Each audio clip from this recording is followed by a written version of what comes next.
didn't mean nothing to me at that time. Huh? And she said, don't you know millions of people who just love to have one moment with him. And she feel like saying, who you think you are, you know? Just, well, I didn't know that. 2 years later, Oscar lost that horse. And then that spring they were brought back that fall. Mom got sick, got the fall, he prayed for Mom. And when I brought out that horse, there was Brother Green, Brother Billy, I don't know who else was there. That's the year he got that grizzly. Yeah. And he already told Lila, he said she should have seen it. She should have come and talked to me. Huh? Mm-hmm. Anyway, that's the year I brought that horse out. And here's Brother Green's testimony. We were sitting in the cabin. We were all sitting there. He said, I was coming across the meadow with that horse. And he said, Brother Branham jumped up, grabbed his hat, his coat. He said he was almost on a run. He said, oh, there she is, he said. And he said, we all ran out after him. And I was just going to tie that horse, and this guy come walking up, and Oscar told me the night before, he said, look, like one of the state trucks is here. He said, it could have been Brother Branham, so I was looking for him. And he was talking to me. I thought he was in a crowd somewhere. And we were standing there talking and laughing until he said something that almost took me off my feet. And he said, Sister Louise, he said, I'll never forget when the angel of the Lord said to me in Ohio River, he said, as John the Baptist was sent forth before the coming of the Lord, he said, your message. And that's what he was telling me while I was standing by that horse. And right there, I don't know what happened. You know, like they say in the presence of the angel, you can't think anything, all your thoughts, everything goes from you. Oh, I thought, oh, so that's him. It wasn't even there. That thought wasn't even there. Anyway, that day, I spent 5 hours with him. That's his heart desire. He wanted to see me. Yeah? And like the Indian parents don't talk to their girls about the birds and the bee. Yeah? Mm-hmm. You know, like we say in northern British Columbia about the facts of life. So I don't know what happened during that ride. I don't know. I know that my whole life was changed after. And Mom even thought I was drinking because I was staggering around the camp. And she told Rose, she said, you better go check her stuff. He said, she must be hiding a drink or something. Anyway, for 30 years, I thought I was walking on sponge like this. I was this high.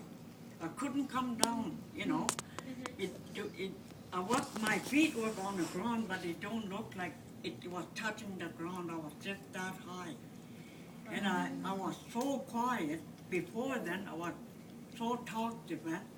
You ask Louise everything. She knows everything. She knows every answer. So I was popular. And after that, my whole life changed. It just, like there was a soldier that come to the camp. I didn't even want to see him. I didn't even want to talk to him. He thought, what happened to her, you know? And that's when I was telling this to the voice of God. I said, he wanted to take me out for coffee or something. And like Mom and Dad don't know what date is or anything. And Dad said, oh, there's plenty of coffee right here.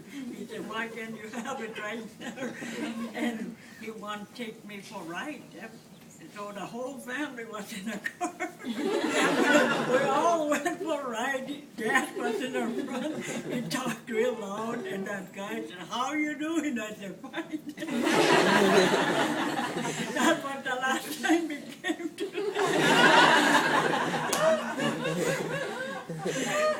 And Dad asked Mom, he said, what was that all about? He said, I think he wanted to see her, but you were in a front seat. And Dad said, that's where I want to sit. Oh, that was the last time I seen Brian. Oh, it was like that all through my life, the family.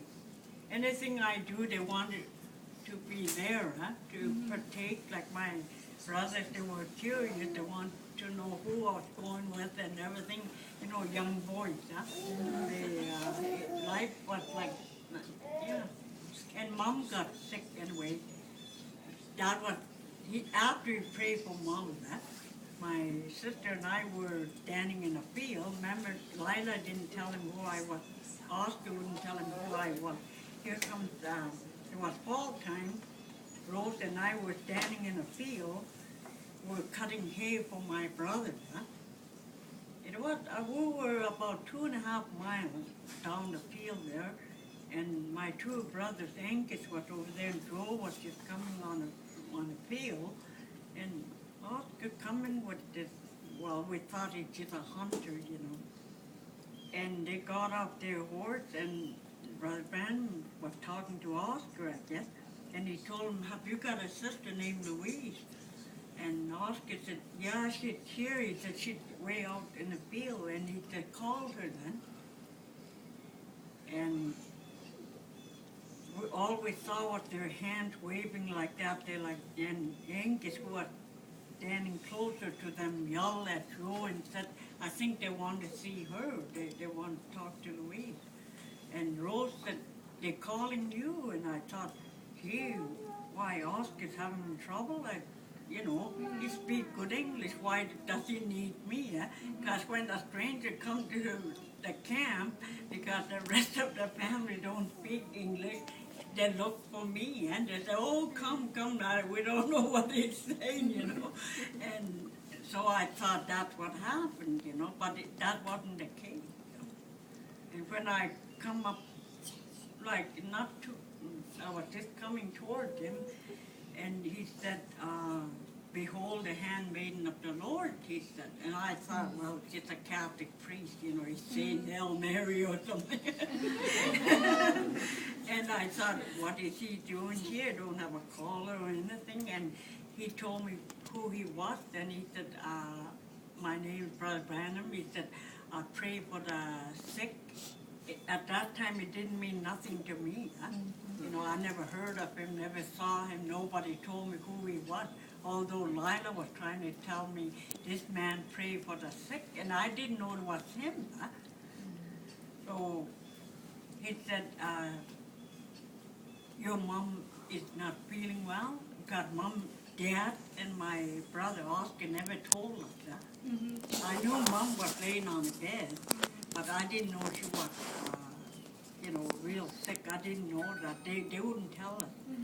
Anyway, we came in a cabin, and he said, tell you, Mom, if I pray for her, that the Lord will heal her. And I did, because Mom, Dad, they were prophets on her side of the family, and they know what laying of hands is, and when they, you know, like when they prayed for it, they get better, and Mom knew all this, because she told us when we were kids, and on her side of the family, there was prophets, you know, coming down on her lineage, her line of family. They send little boys, that maybe 2 or 3 years old, in the wilderness to seek revelation, see if they could hear from some spirit will talk to them or something. But her great-great-grandpa prophesied one day and said there is coming a prophet before Jesus returns back to earth.